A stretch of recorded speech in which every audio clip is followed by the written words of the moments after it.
XKCG has already figured out this issue that we have. Yeah. Okay. The different chats. So which one is you? Where do you fit in where? Oh my God. So you can address that issue. The whole thing is there's just not, everybody uses their own. I have friends that refuse to move. Yeah, that's You know, I don't want to move on that. because also there's the issue of platform. Some of them are not on all platforms. I still friends with BlackBerry, so everybody is very hated when it's supported. I still have ICQ. I still have. I still have. Is it still alive? Yeah, I still have. but I can't log in because my password, I completely forgot what I thought I used my usual one, but because mine was a 6-digit number. Oh yeah. Oh my God. Mine was a 6-digit number. Now it's like 8-digit. Yeah. You can't ask them, excuse me. A lot of people in China use ICQ. Yeah. I thought mostly WeChat. ICQ also. ICQ is good. So you can see there's only here. So it's interesting because So there's one person you using started then. actually express log. There's some of us using Telegram. Yeah. So now you say signal or something. I'll say So Signal most is of the people secure. I email or SMS. So she's talking about you. So they You know what? We should use YouTube the will process. in China. So, the line is version 499 or something. Singapore is talking about this. Okay, guys, way back. Hey, by the way, you know, so I met up with, I don't know if you know, I used to know this guy, my dad. He actually submitted to the kernel change in the NFS. So I always tell him that story. He thinks Singapore doesn't have a place. You all have a place in the whole ecosystem. Yeah, you have to understand. When I was in Excellent, I sponsored a project for TNR-SIG in Australia. So they acknowledge us. And guess who used it the most? The early days. Dropbox. They said they Dropbox. They benefited. No, it's actually called PyRSig. It's a Python wrapper around it on the client. So on the client side, it's very, very powerful. You make small changes. That's how Dropbox works. Yeah, so Dropbox utilizes it. Was using it. But I think now that this was in the early days, download I used the library. So I say that's our contribution in Singapore to sponsor it. Who was a developer? You? No, it's the guy in Australia. He told the RC started in Australia. Yeah, yeah. So we So he added the additional stuff. Yeah, But they because just came out of the Founder project. yeah, correct. But the developer was in Australia. So he was part of that. Communicated. I see. It's nice enough to acknowledge that we paid less. Oh, okay. Okay, we'll be going live in about maybe 3 minutes. Yes, boss. Let me go pause first. Two seconds. Take a picture of this. I think it's wonderful. What? Just 1 minute.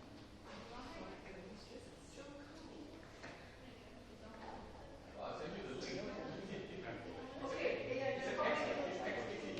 That's probably better. That's so cool. It's XKCD. I mean, that's all. So email. You cannot get the user. It's not Indonesia. You can't join. Why it's not on SMS or email? So it's email or SMS? It covers mostly everybody. So email, SMS covers except for those on the outside. I noticed that email doesn't cover WeChat. Because that's in China. But it's very good. It takes out a hell of a lot of memory. I had to take it out. Oh yeah. But I think the one that everybody's using, the taxi apps, they help me get it working. So I usually get somebody to help me with the taxi one. And they tell me the payment one is also very good.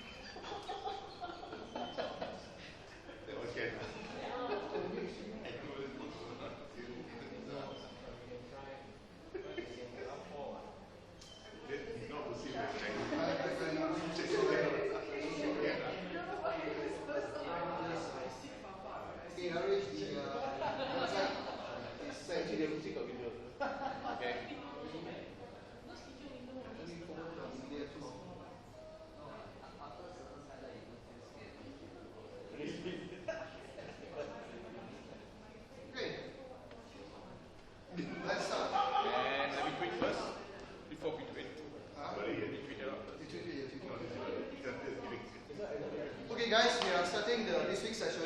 Okay. Wow, since I am streaming this live, I'm getting less and less people coming. Yeah. Everybody has been asking me for the streaming address, right? So maybe next time we should actually stream it from some living room, you know, and then send everybody out. You know, no need to come physically to meet anymore. But anyway, today, thanks for coming. Usually the guys will start streaming in, right? We're very fortunate to have Harish, right? I'm not going to read his CV because he's one of the longest CVs we have sent out since we started this session. I think the only one that's longer than you is Virginia Chan. Oh, because she's got publications. Yes. Yeah. So Harish and I have been friends for a long, long time, right? And Harish is really a pioneer, in my opinion, in the internet space in Singapore, right?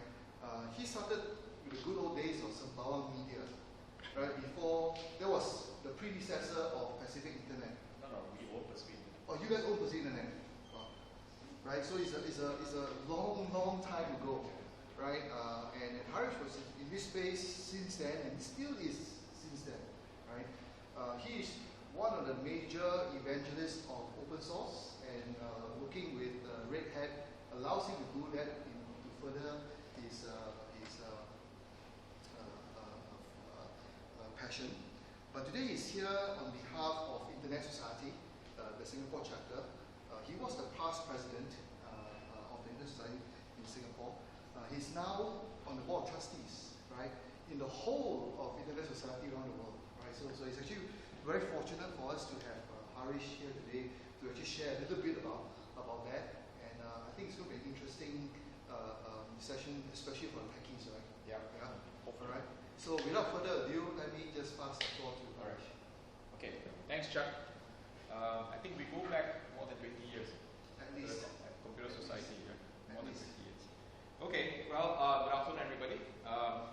Whoever's online, and whoever's going to watch this 10 years from now, hi. I may be watching it 10 years from now.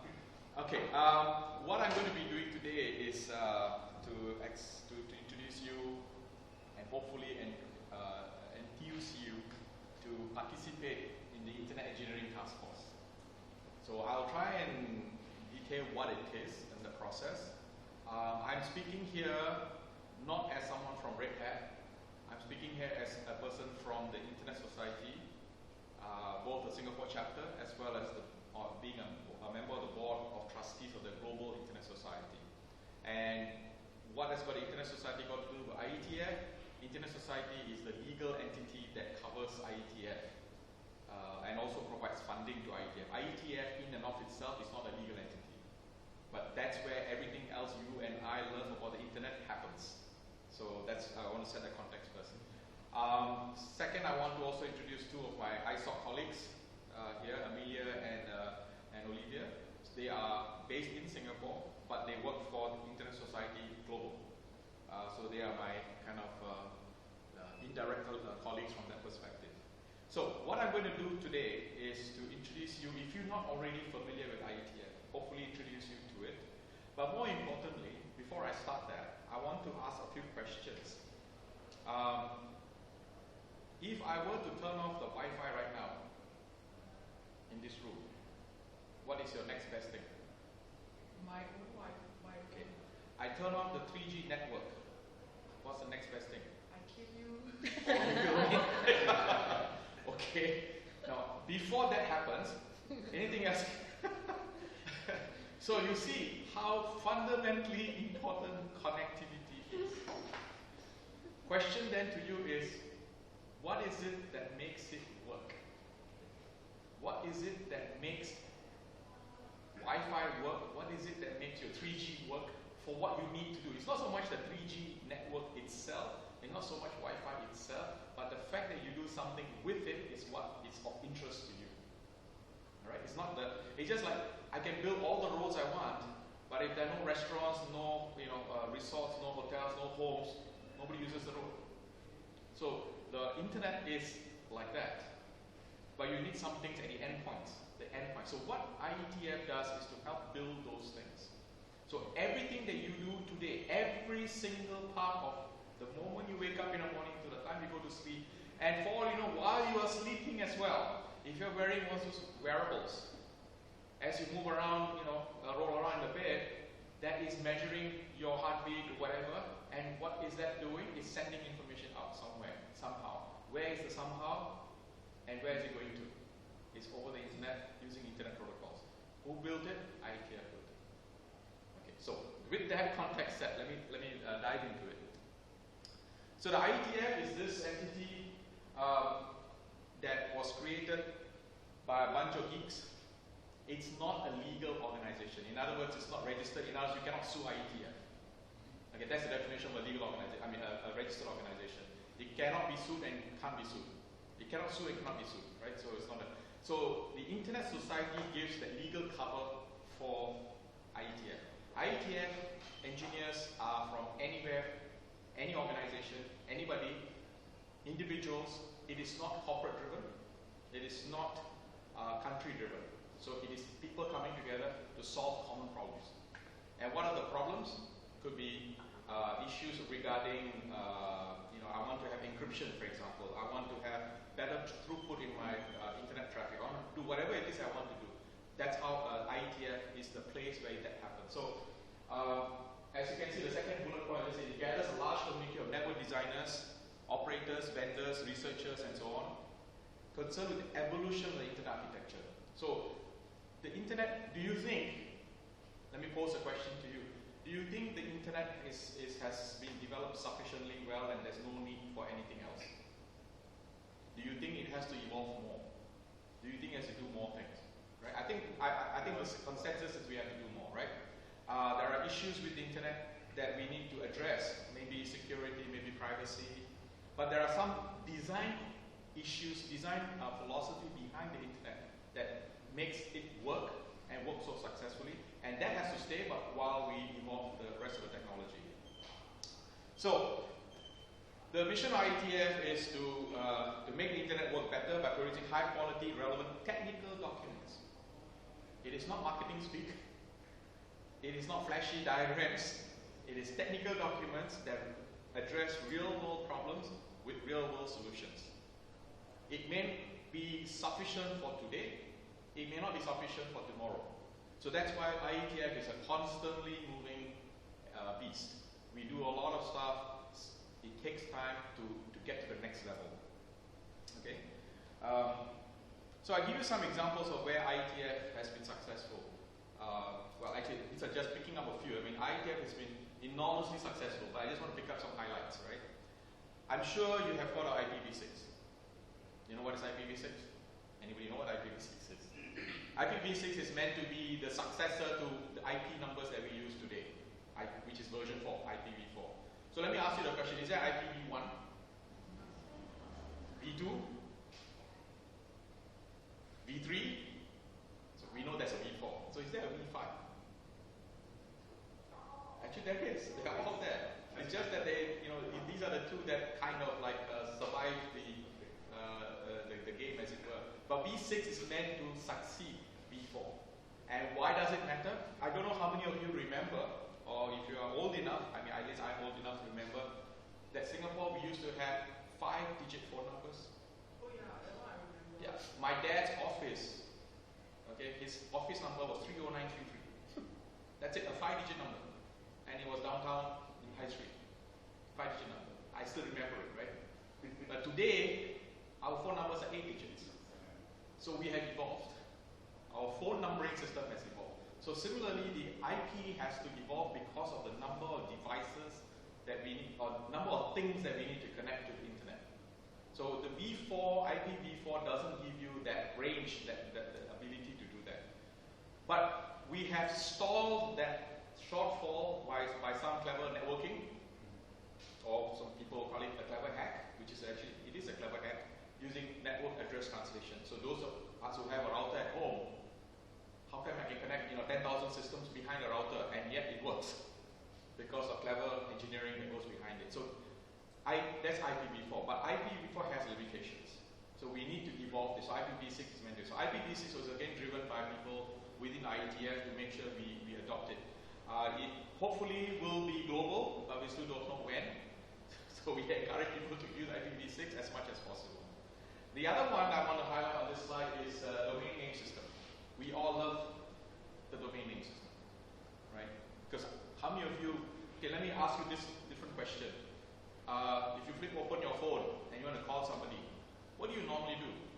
Do you punch in the number or you just look for the name? Okay, names, right? Do you know your wife's handphone number or your husband's handphone number?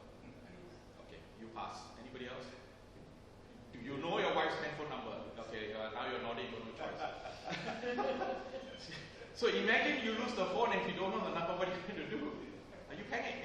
Like, I don't know what's the number, right? So we are so dependent on a name. We are so good with names, not necessarily good with a string of numbers, right? So the same thing, the domain name gives us opportunity to remember the name rather than the IP number. So the DNS is a guide for you to be able to navigate and use the internet. But having said that, how many of you today actually type in the URL with the domain name as well? Or do you just search for something and click on it? Type in a name with a www Yeah. or me. Every time? Depends on which website. No, exactly. So that's the thing, is that we don't do that as a default today. Yeah.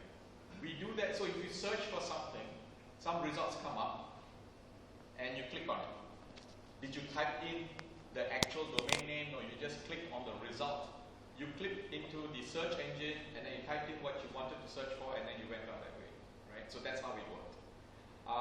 We are not doing that as much as we used to, but still a domain name is very important. It's a very important aspect to it. So IETF did that as well. We have other things to think about as well. Things like making sure trust on the internet. The trust is a very important aspect of life on the, today. For example, let me ask a different question. You are on the road, okay, and you are going from bank A to bank B. Do you trust that the road has to be secure and safe? Or is it sufficient for you to know that when I take the money out of bank A, I put into a wallet or something like that that is locked in my car, and I go to the bank B location and take up from the same space and go back into the building and deposit that? Is that sufficient for you? Or do I have to secure the entire road as well? So the question begs the answer, which is, you don't need to secure the road, but I need to secure the endpoints. So the same way, the internet is built on that basis. The security, accountability, privacy, authentication, everything is at the endpoints, not on the highway, as it were. I don't require the highway itself to be secured unnecessarily. You may choose to, but it's not necessary. Okay? Depends on which country you're in. Well, it depends on which country you're in as well. I mean, even on the internet, right? I mean, like we have private networks, right? Like the Singapore government has disconnected all of civil service from the public internet, so they have their intranet. It's just like most of us, we have our intranet. I can't get into your intranet. I can go up to your website or whatever it is. I can't go in further than that. So the same thing applies. But the point here is that you need to have security, but you do it at the endpoints. Okay? The bigger issue at the end of the day is what the internet gives you is the opportunity to collaborate. And the fact that we have startups going on here, a lot of the work they do here is collaborative. I always like to ask people this question. If you turned off the internet today, how would you do what you want to do? We all have done that when we were in school. Yeah. Right? I mean, I know my sons ask me, Dad, how did you do stuff when you were in school? Go library. Yeah, but like library, and then the book is not there, or the page is torn. I guess if we were lucky, we don't have the US storms here. I just saw a picture of my own colleague. Oh, is that right? They were playing Monopoly for the first time. Playing Monopoly because there's no power. Internet. So there you go, then we revert to playing Monopoly, right?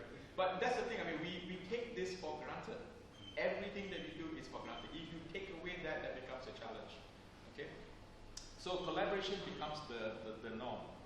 So look at other things. How does IETF actually work? IETF is not membership driven. Anybody can be participating in an IETF event. Basic requirement is an email address and an interest in the area that you are concerned about. Okay? So you can participate in IETF activities by just signing up to the mailing list. There are thousands of projects that are ongoing. There are many events, many conversations going on different aspects about IETF, about different standards making, and all kinds of stuff. So signing up is the way to do it. So as you can see, the last bullet point says the actual standards work, okay, takes place on mailing lists. Attendance at face-to-face meetings is to resolve big issues.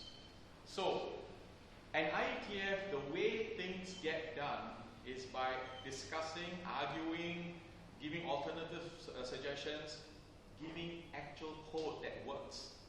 So, I want to do it this way, this is how it can work. I have made it work, show me how, I can show you how it works. By proof of concept in this case, and make it work.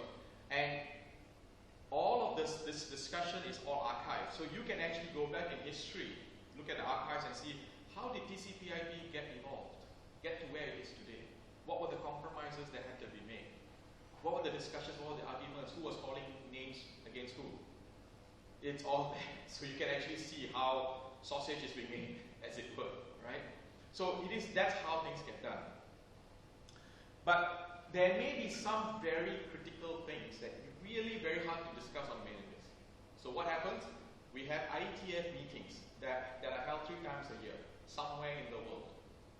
And generally that's where you come and do a face-to-face meeting. Let's sit down together and figure out how do we resolve this particular whatever it is. That's basically how it works. Okay. So I mentioned that there are areas of interest within the IETF.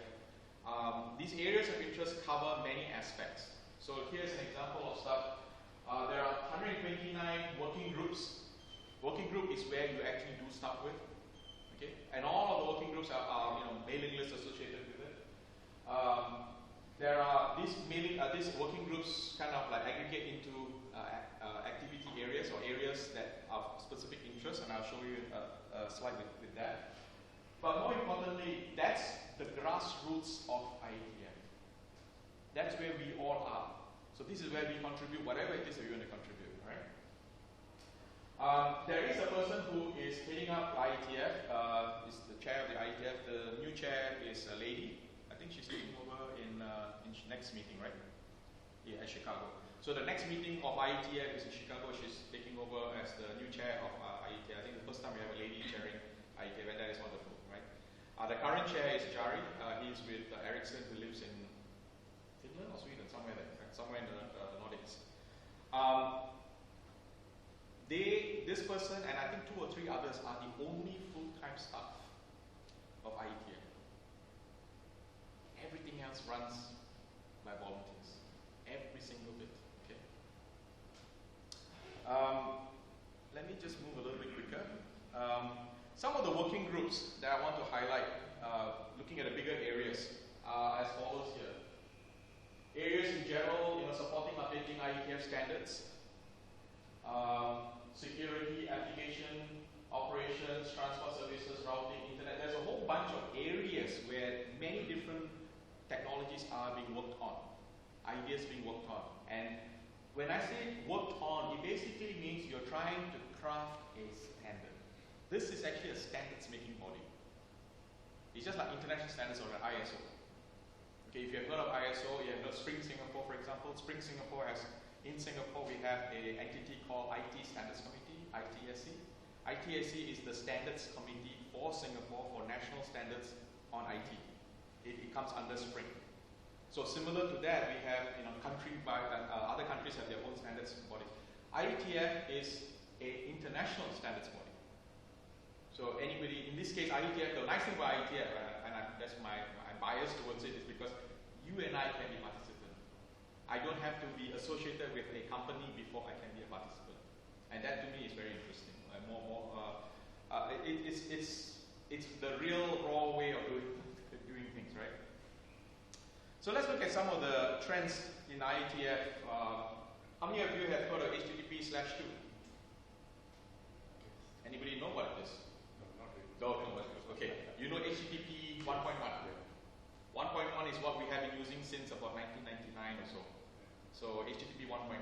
HTTP 2 incorporates some ideas that came from Google, which contributed some of the crafting of the standards, so that you can have a much better throughput of your HTTP transaction. So, see, typically when you request a page and the page comes back to you, it has a whole bunch of headers that's coming back to you in clear text. So what HTTP 2 tries to do is to compress it. So you technically have a quicker response on your site. But what that also means is that your browser should have the ability to decompress it when it receives it. So the browsers will be updated along the way. If it is HTTP 2, that's fine. Otherwise, it just takes it as per normal. Okay, so HTTP is an example. QUIC, Quick. Quick is another standard that is being proposed by Google to do essentially this. Whether it will fly or not, we don't know. But that's the beauty of it. To kind of replace TCP. TCP is a connection-based protocol, right? Because that's basically it. So I have to establish a connection with you, otherwise I cannot transact with you. The second type of a protocol is UDP, the user data link protocol. There is no connectivity required. So what Quick is trying to do is to write on top of UDP and give you some sense of connections and connection-based stuff. So it's actually an interesting idea. So look it up, and it gives you a different flavor of doing stuff. Now again, all of these things are being crafted as standards in IETF. Now you want to implement a solution using that, go for it. Makes sense, right? Other things in security and privacy. Now these things are very important today with all the stuff that we have seen from Snowden's release of stuff and all the stuff that's happening since then. I think the last bullet point is closest to my heart because like I said, I'm from Red Hat and I believe in the open source model of development. Primarily because that's how you can prove something works. And I can check the code, I can make an improvement to it and make it better for everybody else. So the IETF works on a principle that you need to have working code. No point telling me that it works. No point having a flow chart that says this is how it's supposed to work. Build the code. Show me that it works. Then I believe you. So if you have two competing ideas, okay, and one competing idea actually has built code that shows how this works in real world, the other one does not, which one would you prefer? The tendency, you've got working code, let me see whether I can make it better. And why are the two different? So maybe I can incorporate some ideas from the second one and make it. But when you have two competing code bases, that becomes even more interesting. So why is one better than the other? So you can now see and then improve on it. So there's a lot of opportunity for collaboration. And to me that is very, very important to move the entire ecosystem forward.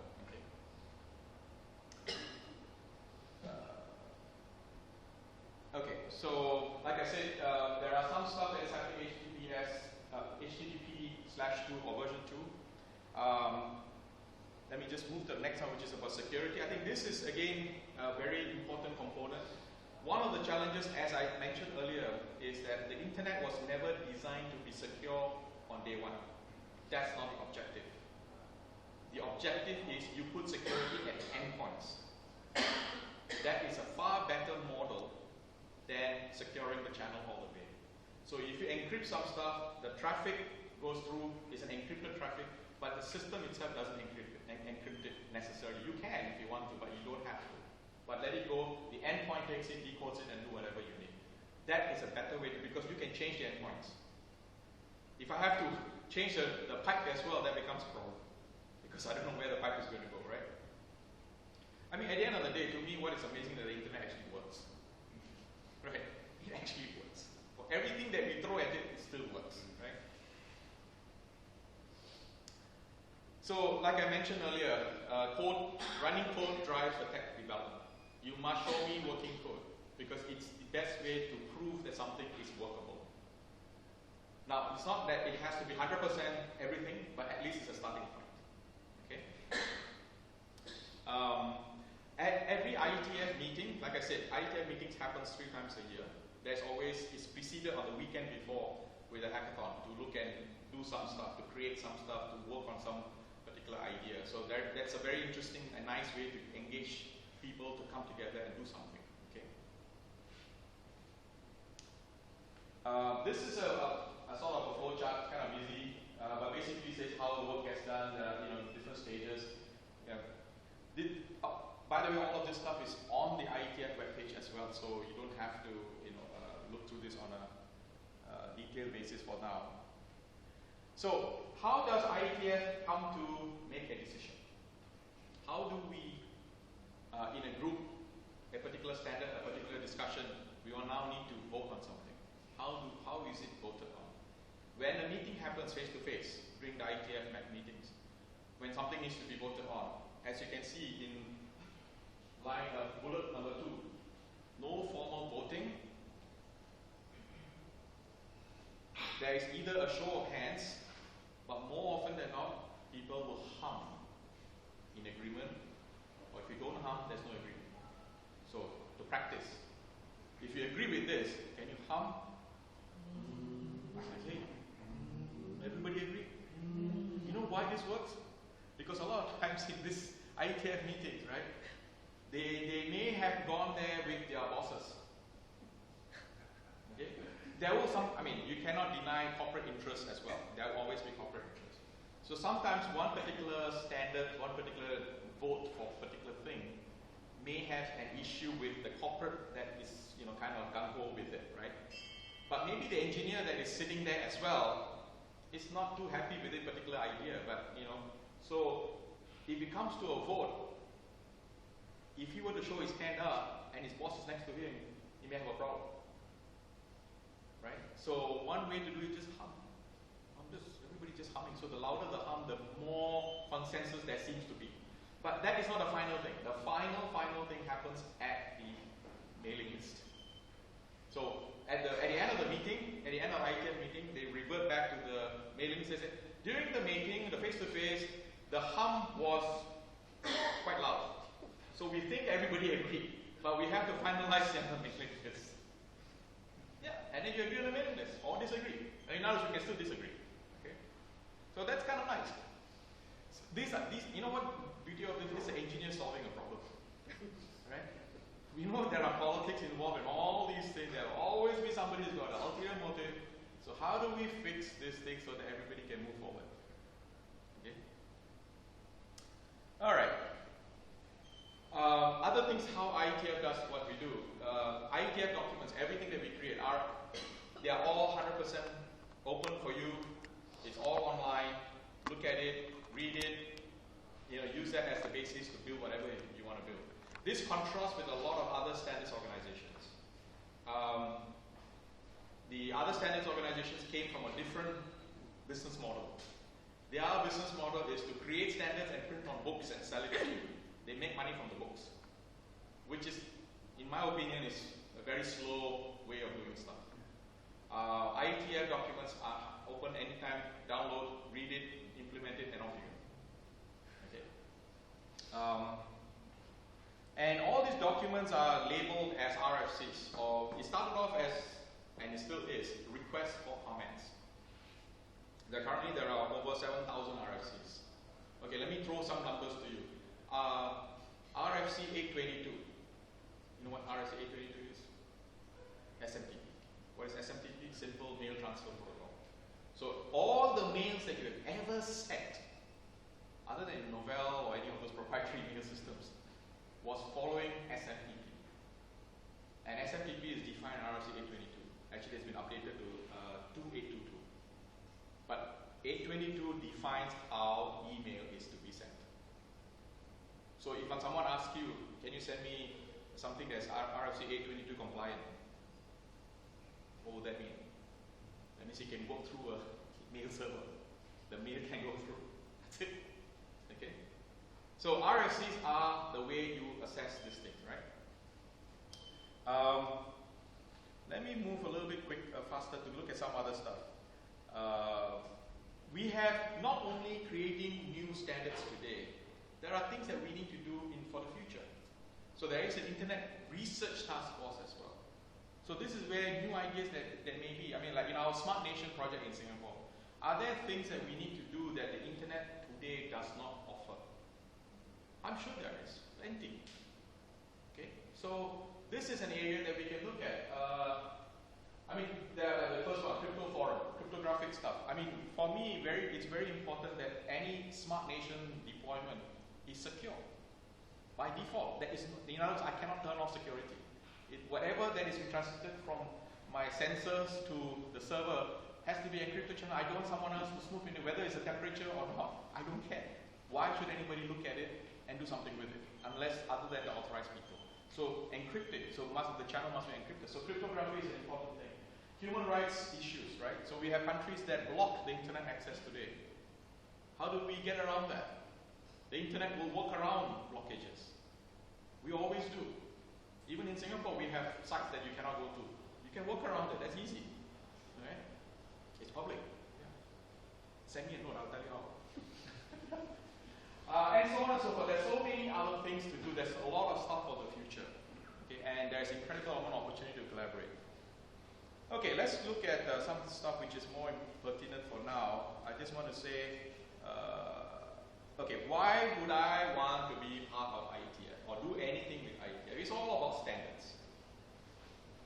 Okay, standards are the way that we can build things that are interoperable. We all know that.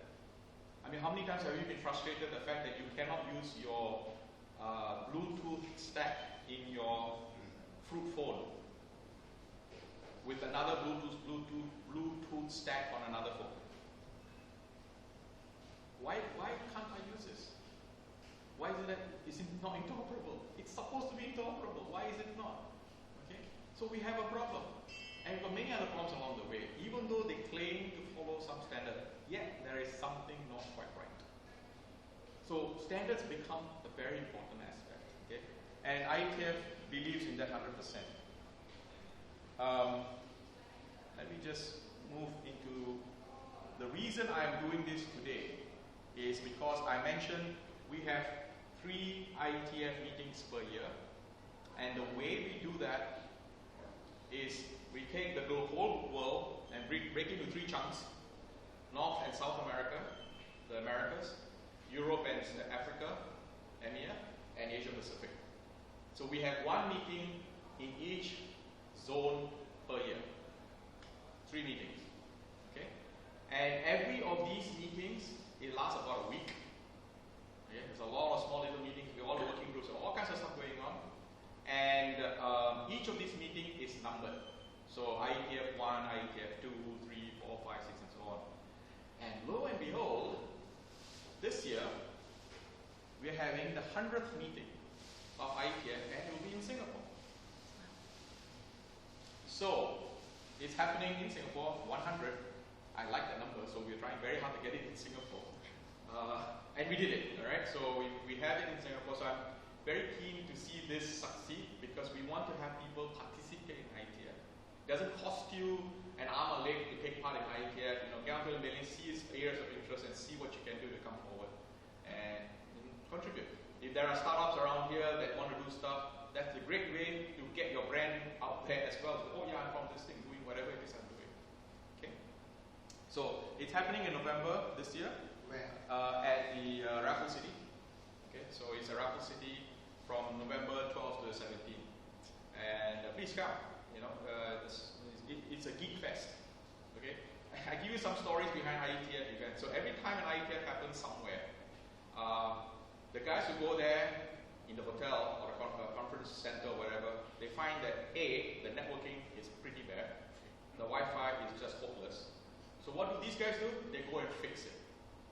They fix the Wi-Fi, fix the networking, fix everything. It works so well that when they leave, the people say, you know, do you want to take this away or are you keeping it for us? So that because it's so useful, everything works. So these are the guys who wrote the standards, so they know what to do. They'll fix it for you, and your job is done. Right? So don't have to go back to some tender who says, I don't know where to click. So they know what to do, and they do it so well. Okay, so it's kind of fun to see these things happen. That's a good story. It happened. I mean, I think a few meetings ago in London, it was an old hotel. They completely revamped the entire networking there, such that the hotel now is like, wow, what is this? We didn't know the internet works like this. It's so nice to see, right? So it happens. Okay.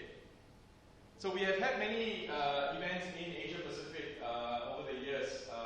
So the 100th one is happening in Singapore. It's the first time we're doing it in Singapore, so I'm very, very pleased to see that. So I hope that you will be able to participate, and that's information I'll share with you with my colleagues from ISOC as well. So with that, I will end here. My contact details are there, Amelia and Olivia as well. So please reach out to us. There are things that we can do. Honestly, I want to see more Singapore participation in IETF. We don't have very many participants in IETF. Okay, let me rephrase that in a different way.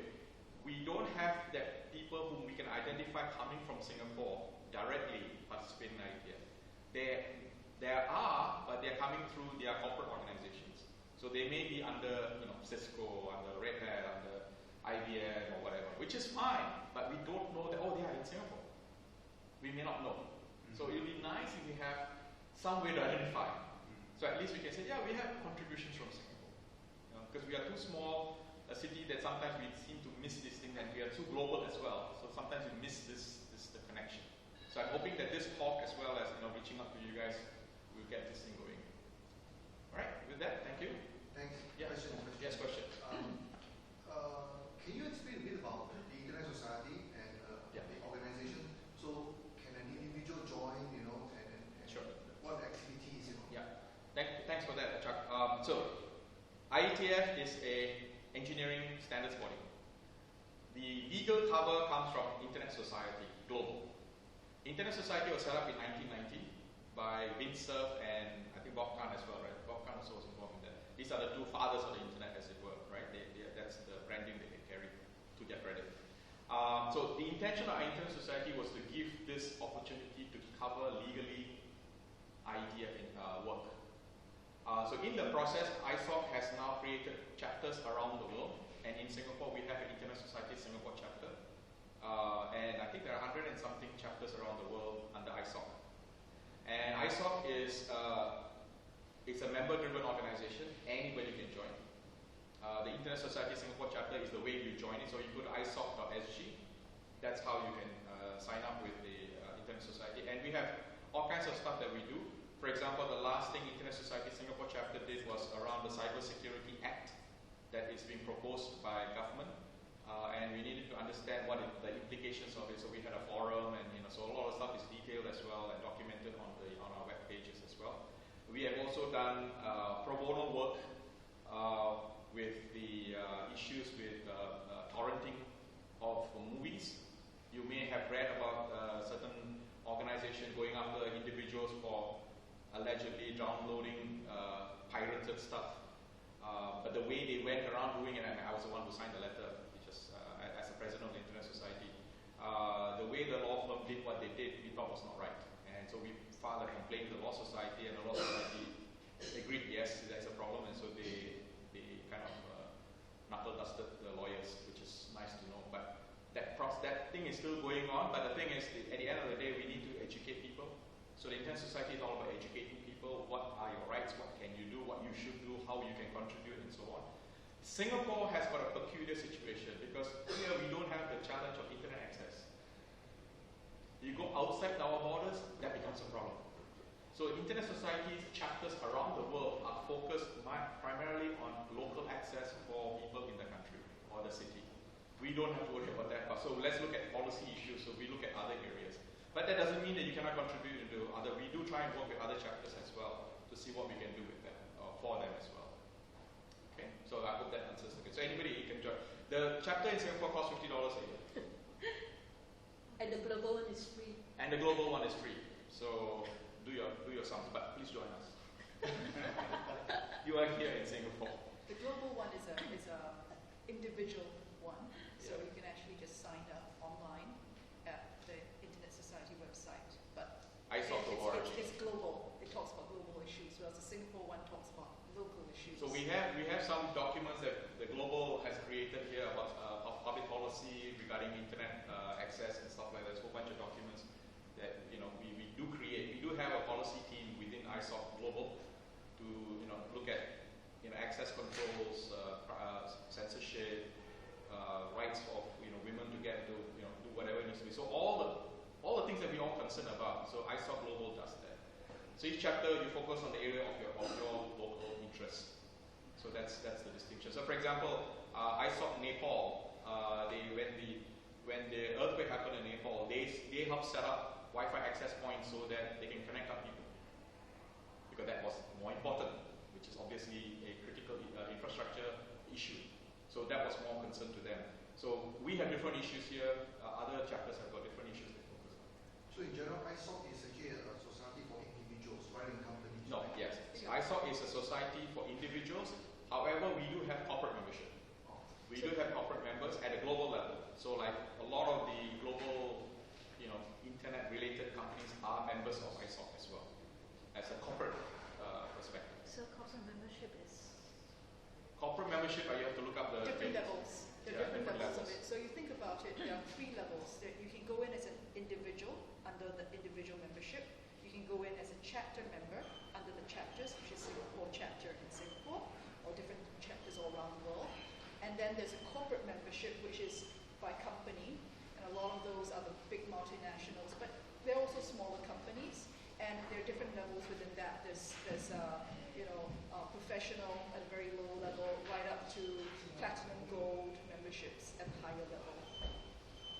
So that's how the membership. So individual, chapter members, and corporate members. So these the chapter and corporate members are the ones who vote on an annual basis the members to become members of the Board of Trustees.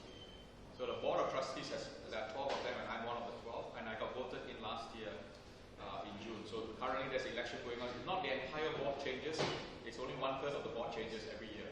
So there are three of them who are being re-elected, so they have to stand for re-election, and there may be others coming in as well. So the seats will be filled sometime in a month or two. So that's how the organization works. And we have a full-time staff of about 90 people globally, Internet Society Global. Any other questions? So IETF 100, be there, let's have fun, let's make the internet work for everyone. Right? So with that, thank you very much.